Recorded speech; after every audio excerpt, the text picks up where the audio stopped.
Hi, I'm Travis McDonald, and today we want to talk about some other aspects of Poplar Forest, about the architectural quality that Jefferson designed at Poplar Forest.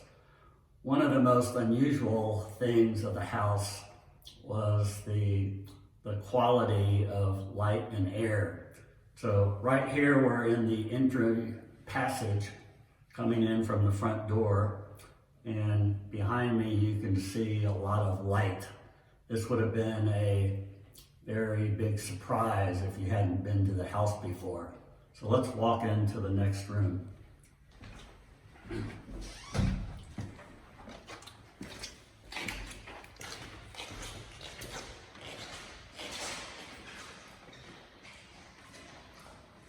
So we've now come into the dining room, which is a 20-foot cube.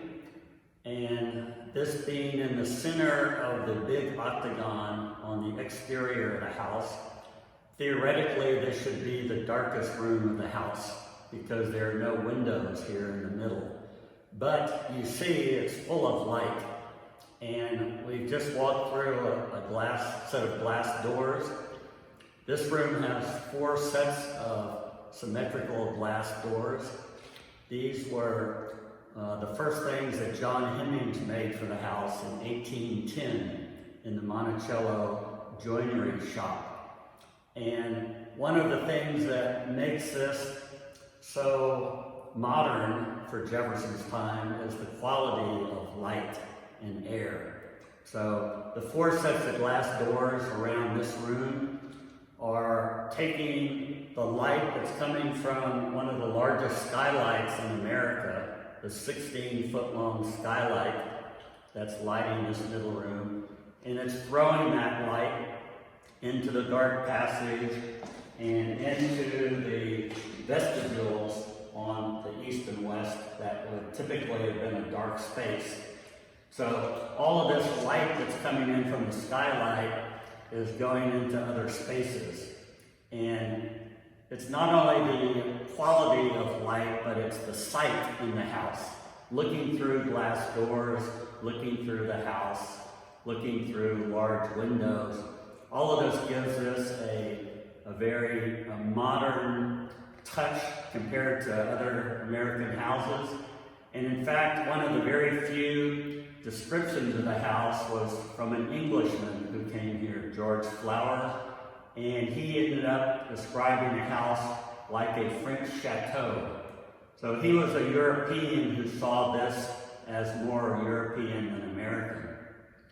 The other very unusual aspect of the house is this cube room. This is a 20 by 20 by 20 foot space, and being in the middle of the house surrounded by lower rooms, this is in effect a rotunda space.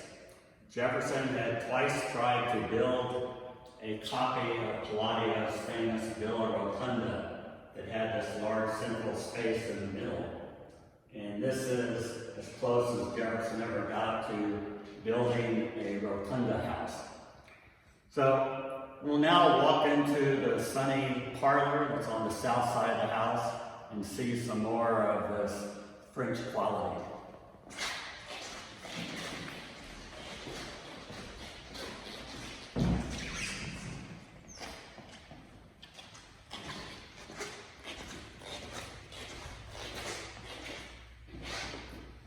So in here we're in the octagonal parlor, which is on the southern side of the house. Jefferson preferred to have his parlor and his book room on a southern side of the house. And in this case, this room feels so modern to us because of these triple sash windows.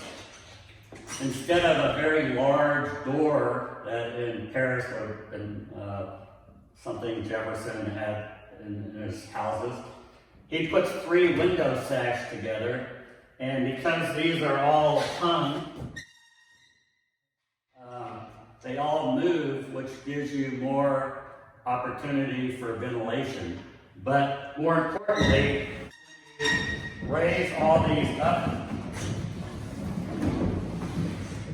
the wall kind of disappears and you have even more light and air, and you have access to the south portico, which was like an outdoor room to sit on and to enjoy the landscape and nature.